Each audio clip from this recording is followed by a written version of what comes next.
گئے اب کیا کرے گا؟ ماں چلی گئی اب کیا ہوگا؟ اور بڑے ہیں پاسبان کعبہ عبد المطلب کو دنیا سے اٹھا لیا گیا، دادا چلے گئے اب ان کو کون پوچھے گا؟ ایک وقت آیا شب و روز ساتھ دینے والی عظیم خاتون سیدۃ نساء الجنہ کون؟ خدیجہ۔ خدیجہ گھر سے چلے، جبرائیل آسمان سے چلے، جاؤ جبریل خدیجہ گھر سے نبی کی خدمت کے لیے غار حرا پر آ رہی ہے، رب کائنات کا سلام پہنچا دو۔ وہ خدیجہ دنیا سے چلی گئی ہیں جنہوں نے اپنی دولت کا دہانہ کھول دیا، اب ان کو فائنینشیل سپورٹ کون کرے گا؟ اب تو دین مٹ جائے گا۔ اندازے لگاتے رہے، سازشیں کرتے رہے، قیاس کرتے رہے، اب دین کمزور ہوگا تب دین کمزور ہوگا، تب دین کمزور ہوگا، اب دین کمزور ہوگا، باپ نہیں ہے اب دین کمزور ہو جائے گا، ماں چلی گئی ہے اب دین کمزور ہو جائے گا۔ ارے سنو سنو، مکہ سے انہیں نکال دیا گیا ہے، بے گھر کر دیا گیا ہے، اب کچھ ہاتھ میں نہیں ہے، اب دین کمزور ہوگا، لیکن یاد رکھو رب کائنات کا فیصلہ کچھ اور ہے۔ محمد رسول اللہ کا دین ان کے باپ کے حمایت کے بنیاد پر آگے نہیں بڑھے گا۔ دین اسلام ماں کی شفقتوں کے سائے میں آگے نہیں بڑھے گا۔ محمد رسول اللہ کا دین کسی کے مالی تعاون کا محتاج نہیں ہوگا، یہ دین اللہ کا ہے۔ اِنَّا نَحْنُ نَزَّلْنَا الذِّکْرَ وَإِنَّا لَهُ لَحَافِظُونَ، یہ دین اللہ کا ہے، اللہ کے قیامت تک باقی رہے گا۔ نعرہ تکبیر، نعرہ رسالہ، یا رسول اللہ، مسلک اعلیٰ حضرت، زندہ باد، میدان اہل بیت کانفرنس، زندہ باد، سید قمر الاسلام صاحب قبلہ، زندہ باد، مقدس، زندہ باد، نعرہ تکبیر، اللہ اکبر۔ یہ کسی کے تعاون کا محتاج نہیں ہے، یہ کسی کے سپورٹ کا محتاج نہیں ہے، اسے اللہ تبارک و تعالیٰ کی نگرانی حاصل ہے۔ اور نبی تھے جنہیں ہاتھ لگاتے تھے، لیکن یہ نبی ہے، کنکری تمہارے ہاتھ میں ہوگی، کلمہ اس کا پڑھے گی۔ پتھر اٹھا سکتے ہو لیکن کلمہ پڑھنے سے روک نہیں سکتے، یاد رکھو اس نبی کی بات تو بہت بلند ہے، اس نبی کے نئے دین میں، اس نبی کے اولیاء میں ایسے لوگ پیدا ہوں گے تمہارے بتخانوں میں جائیں گے تو ان کا کلمہ پڑھنے لگے گے۔ یہ نبی وہ نبی ہے، تلواریں تمہارے ہاتھ میں ہوگی لیکن تم دیکھ نہیں پاؤ گے، یہ اس نبی کا دین بڑھتا رہے گا۔ اور نبی تھے، وہ اور نبی تھے، وہ اور نبی تھے، پہلے کے نبی جس زمانے میں پیدا ہوتے تھے اس زمانے کے لوگوں کے لیے نبی تھے، جس علاقے میں پیدا ہوتے تھے اس علاقے کے لوگوں کے لیے پیغمبر بن کر کے آتے تھے، جس ان کے حیات کے بعد ان کی شریعتیں منسوخ ہو جایا کرتی تھی، اس زبان کے علاوہ دوسرے زبان کے لوگوں پر ان کا دین نافذ نہیں ہوا کرتا تھا، اس خطۂ خاص کے علاوہ دیگر خطۂ ارض پر ان کی شریعت نافذ العمل نہیں ہوتی تھی۔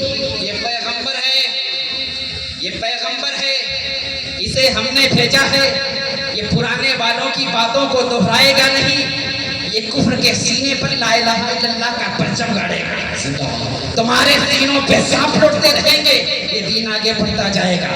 دنیا کا ہر گوشہ یا رسول اللہ ملاحظہ فرمائیے، 1400 سال بیت گئے، بڑے بڑے ابو جہل پیدا ہوئے، دین اب مٹا دیا جائے، کوئی آیا بدر میں مٹانے نہیں مٹا پایا، ایک آیا کربلا میں مٹانے نہیں مٹا پایا، اسپین میں مٹانے نہیں مٹا پایا، بغداد میں مٹانا چاہا نہیں مٹانا چاہا، فرما دیا شاعر نے تو مٹائے سے مٹا ہے نہ مٹے گا، تم یہ دین مٹنے والا نہیں ہے، اس دین کو اللہ بچانے والا ہے، اس دین کی حفاظت اللہ کرنے والا ہے، نظام بدلنے والا ہے، یہ سسٹم بدلنے والا ہے۔ پہلے ہوتا یہ تھا آپ اردو بولتے ہیں میں اردو بولتا ہوں، ہم دونوں مل کر کے ایک سمودائے بن گئے، ایک قوم بن گئے۔ آپ کشی نگر کے رہنے والے ہیں، میں کشی نگر کا رہنے والا ہوں، ہم دونوں مل کر کے ایک قوم بن گئے۔ بنگالی، بہاری، گورکھپوری، کشی نگری، کشمیری، علاقے کے اعتبار سے قومیں بن جاتی ہیں۔ آپ ایک برادری میں پیدا ہو گئے، میں اسی برادری میں پیدا ہو گیا، ہم دونوں مل کر کے ایک قوم بن گئے۔ پہلے قومیں ایسے بنتی تھی، برادریوں کے نام پر، زبانوں کے نام پر، علاقوں کے نام پر۔ یہ نبی نظام بدلنے آیا ہے۔ اب کوئی کسی قبیلے میں پیدا ہو کر کے بڑا نہیں کہلائے گا، اب کوئی عربی بول کر کے فضیلت کا حامل نہیں بن جائے گا۔ اب اس قوم کا فیصلہ صرف محمد الرسول اللہ حرف آخر ہے، محمد الرسول اللہ کی شخصیت خط فاصل ہے، محمد الرسول اللہ کی شخصیت ساری کائنات کا مرکز ہے۔ اب لوگوں کے دنیا اور آخرت کا فیصلہ قدم رسول کی بنیاد پر ہوگا۔ جو ان کا ہوگا وہ ہمارا کہلائے گا، جو ان کا نہیں ہوگا وہ ہمارا نہیں کہلائے گا۔ سبحان اللہ، سبحان اللہ۔ یہ ابو لہب کعبے میں پیدا ہوا، مکے میں پیدا ہوا، اور لہب کا معنی ہوتا ہے آگ۔ آگ ایک منزل ہوتی ہے، جب لہب جاتی ہے خود تو دیکھنے میں بہت خوبصورت لگتی ہے۔ ابو لہب کا چہرہ ویسا خوبصورت، شعلوں جیسا روشن، لیکن چونکہ وہ نبی کا نہیں تھا، خوبصورتی کام نہیں آئی۔ چاہے کعبے میں پیدا ہو، چاہے کعبے کی چادر لپٹ کر کے زندہ رہو اور مر جاؤ، لیکن اگر سینے میں محمد رسول اللہ کی محبت نہیں ہے، چاہے حرمین کی خدمت کرو، چاہے 100 سال امامت کرو، چاہے اس جمار میں رہو، پیدا رہو اور مر جاؤ، اب فیصلہ کسی کے اپنے اور بیگانے ہونے کا فیصلہ مکے میں پیدا ہونے کی بنیاد پر نہیں ہوگا۔ میرے قبیلے میں پیدا ہونے والا میرا سگا چچا ابو لہب چونکہ میرا وفادار نہیں ہے، اس لیے وہ تمہارا نہیں ہو سکتا۔ اور میرا بلال، بلال تیرا اگرچہ کالا کالا ہے، چہرہ اگرچہ کالا کالا ہے، مکے میں پیدائش کی کوئی نسبت بھی اسے حاصل نہیں ہے، مکے کے کسی بڑے خاندان میں پیدا بھی نہیں ہوا ہے، لیکن اس کا سینہ محمد رسول اللہ کی محبت کا مدینہ ہے۔ تو یاد رکھو ابو لہب تمہارا نہیں کہلائے گا، بلال تمہارا سردار ہے۔ یہ نبی نظام بدلنے آیا ہے، یہ نبی سسٹم بدلنے آیا ہے، اور اسے مٹانا چاہتے ہو۔ دیکھو ہمیشہ لوگوں نے سوچا امام حسین کربلا میں ہیں، ارے صرف 72 لوگ ہیں، اور یاد رکھو یہ سلسلہ پہلا نہیں۔ شیر حق کس کا لقب تھا؟ اسد اللہ الغالب، یہ اللہ کا شیر ہے جو ہر شریر پر غالب آنے والا ہے۔ کافروں کا مجمع ہے، محمد رسول اللہ جلوہ کر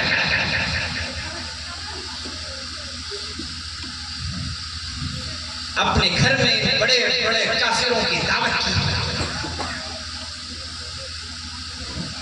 کھانا کھایا، اچھا کھانا کھلایا گیا، مہمان نوازی کی۔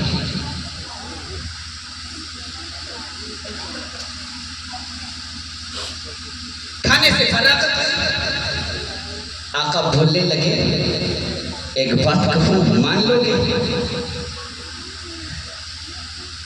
تمام حاضر بادشاہوں نے اپنی توجہ کو رخ پیغمبر کی طرف کیا۔ جی فرمائیے، کہیے کیا بات ہے، ہم سب مان لیں آقا نے فرمایا قولوا لا الہ الا اللہ تفلحوا، اس بات کا اقرار کر لو کہ اللہ کے سوا کوئی عبادت کے لائق نہیں، اور اس بات کی شہادت دو کہ میں اللہ کا پیغمبر ہوں، آخری پیغمبر۔ ایک سرکش کھڑا ہوتا ہے وہاں،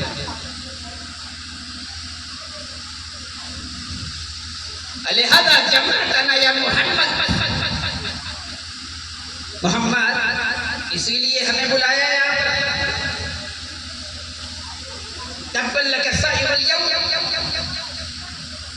تمہاری دنیا زندگی برباد ہو جائے۔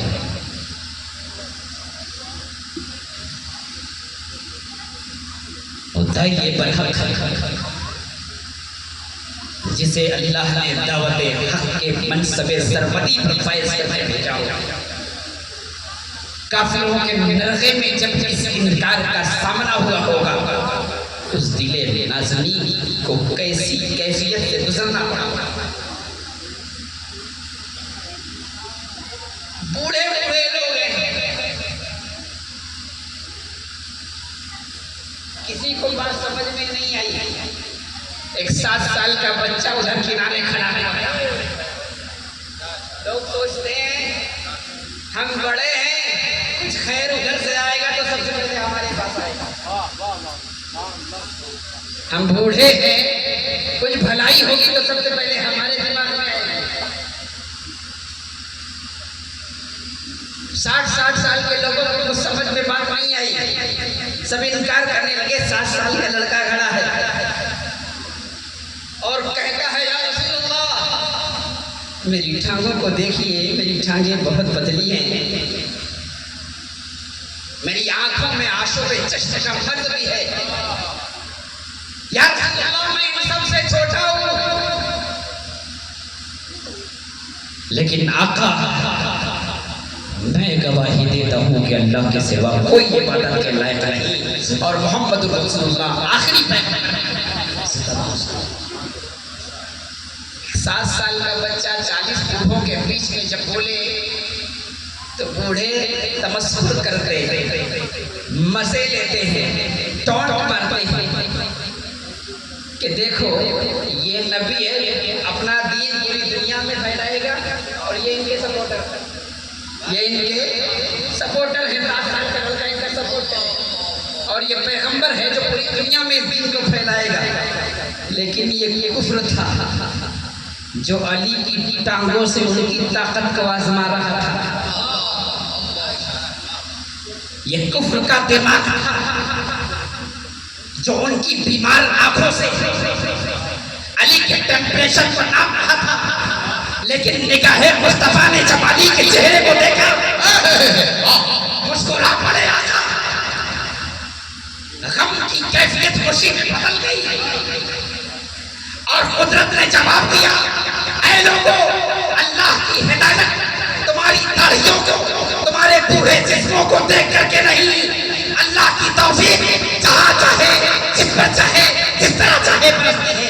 اللہ چاہے تو 7 سال کے علی بن ابی طالب کو سرخرو کر دے، اور اللہ چاہے تو بوڑھے ابو لہب کو رسوا کر دے۔ نعرہ تکبیر، نعرہ رسالت، فیضان اہل بیت، فیضان اہل بیت، پنجتن پاک، عرس مقدس، سادات مروان شریف، اولاد مولائے کائنات، سید قمر الاسلام صاحب قبلہ، مسلمانان کشی نگر، نعرہ تکبیر، نعرہ رسالت، زندہ باد۔ یہاں ان لوگوں نے علی کو چھوٹا سمجھا، کمزور سمجھا، حقیر سمجھا۔ کربلا میں علی کا بیٹا تھا، کربلا کا میدان ہے، عقل دیکھو عجیب بات ہے، عقل کا اندازہ بالکل الگ ہوتا ہے، عقل بالکل الگ ہوتا ہے۔ سبحان اللہ۔ باقی کس کو رہنا چاہیے؟ جس کے پاس دولت ہے اس کو باقی رہنا چاہیے۔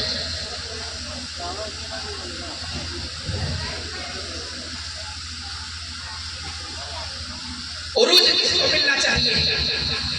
جس کے پاس فوج ہے اس کو عروج ملنا چاہیے، بلندی کس کو ملنی چاہیے؟ جس کے پاس حمایتیوں کی فوج ہے اس کو بلندی ملنی چاہیے۔ لیکن کربلا یہ عجیب سا واقعہ ہے، یہ اہل بیت،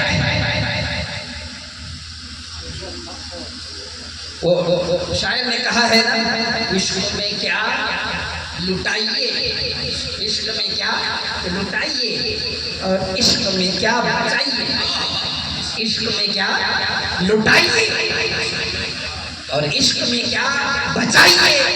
آلے نبی نے لکھ دیا سارا نصاب نے۔ یہاں امام حسین عشق کی ہی ایک دوسری تفسیر لکھنے جا رہے ہیں۔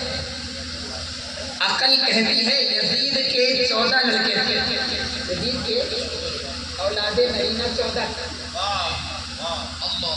اور امام حسین کے صرف ایک فرزند بچے تھے کربلا کے بعد۔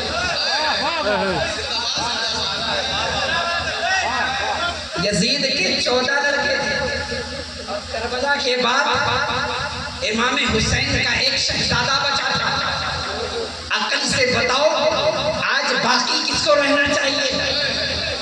فوج بھی ادھر جاتا ہے، اولاد بھی ان کی زیادہ ہے، لشکر بھی ان کے ساتھ ہے، تیر و تلوار بھی ان کے پاس ہے، لیکن اللہ کا نظام، اللہ کے بھید بہت عجیب ہوتے ہیں۔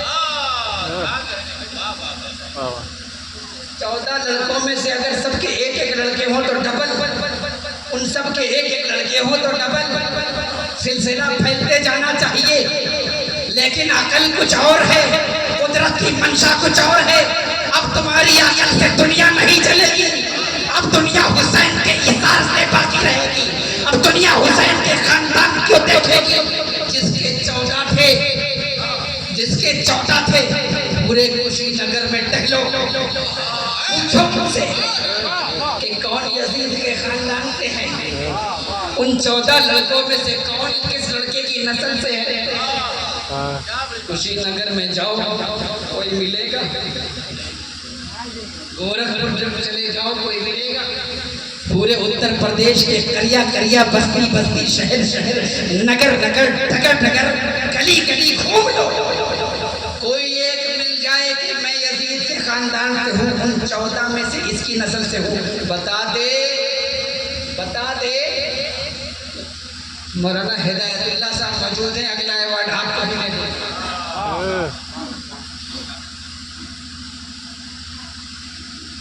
کوئی نہیں ملتا ہے اس خاندان سے۔ امام حسین یہ عجب منظر ہے، جس کے 14 تھے آج اس کی نسل کا کوئی نہیں ملتا، جس کا ایک فرزند بچا تھا۔ میں مارا ہرا گیا، قطب مارا ہرا نے کہا میں حسین کی نسل سے ہوں، میں کہ چوچا گیا، چاچا سے مختوم فتنہ نے کہا میں حسین کی نسل سے ہوں، میں جھوسی گیا، جھوسی سے آواز آئی میں حسین کے خاندان سے ہوں، میں اجمیر گیا، اجمیر کا خواجہ پکار اٹھا میں حسین کے خاندان سے ہوں، میں بہار گیا، بہار کے مخدوم نے آواز دی میں حسین کے خاندان سے ہوں، میں بغداد بلندہ چلا گیا، میرا غوث پکار اٹھا میں حسین کے خاندان سے ہوں۔ یہی کرشمہ ہے سچ کا واصف، یہی صداقت ہے کربلا کی، شہید کر کے یزید بانی، شہید حسین باقی، آج اس کا کوئی نام لینے والا نہیں، حسین ہر جگہ ہے۔ نعرہ تکبیر، نعرہ رسالت، خاندان مصطفیٰ، خاندان مصطفیٰ، فیضان اہل بیت، نعرہ تکبیر۔ عجیب جنگ ہے، وہ جنگ کربلا جس میں جو لٹ گیا ہے وہی خاندان باقی ہے۔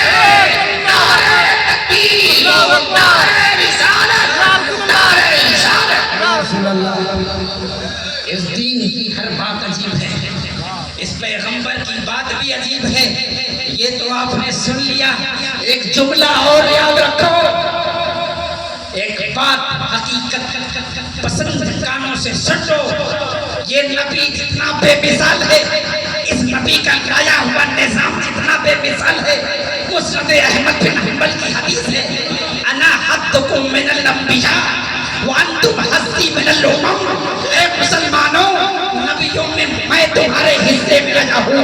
اور امتیوں میں تم میرے واہ واہ کیا بات ہے، کیا نبی کہتے ہیں۔ اتنا بے مثال ہے نا